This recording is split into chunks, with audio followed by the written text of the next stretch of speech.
Provisional cast on, or invisible cast on, is a method of casting on that leaves you with live stitches where your cast on is.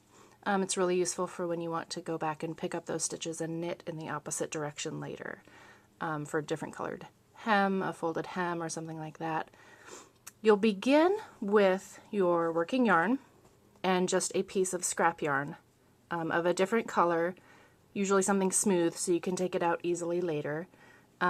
And that just needs to be about as long as, a little bit longer than the work that you're about to cast on is. So what you'll do is just knot the two together with a simple knot. You're just going to undo that knot later, so you don't have to tie it with Herculean force or anything. And with your waste yarn on top and your working yarn below, waste yarn over your finger and working yarn over your thumb, like so. Put your needle on top of that knot and kind of hold the two together. What you're going to do is go down in between the two with your needle and pick up your working yarn. And then you want to go on the other side of the waste yarn, so you want to go behind it and pick up your working yarn again from the back. And then come back to the front and go down in between the two and pick up your working yarn. So straight down and pick that guy up. And then go behind the waste yarn and come up from underneath your working yarn. It's a little bit weird, but when you've done it a bunch, once you start to kind of do a bunch of them, you'll get into a rhythm pretty quickly. It's basically just a swoop down, grab that. I usually give my hand a little twist to get that waste yarn out of the way. Grab that guy.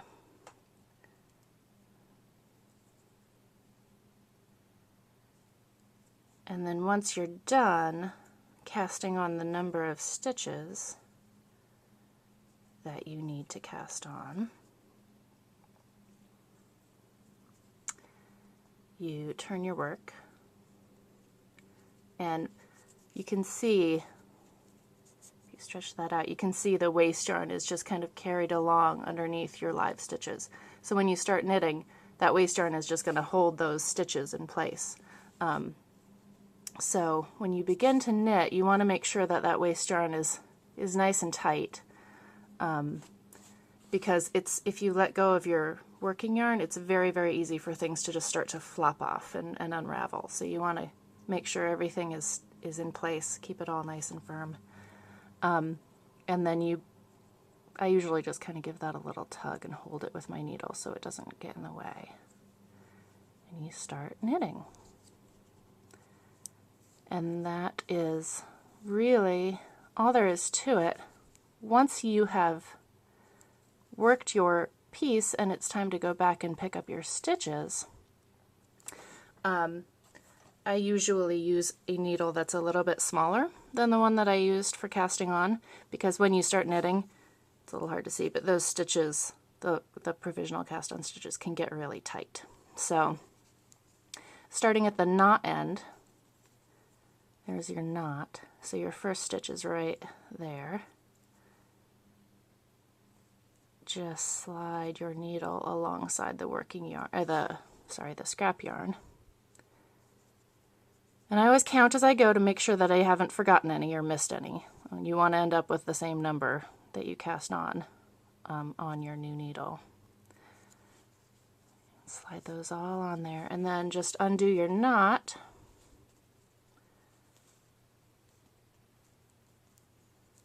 Which is why you don't want to tie it terribly tight.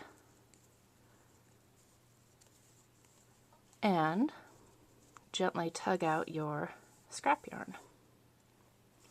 And you now have live stitches to work with again. When you go to start knitting them, well, I don't have live yarn joined here. Let's see. When you go to start working them, every other stitch is going to be twisted just from the nature of the cast on.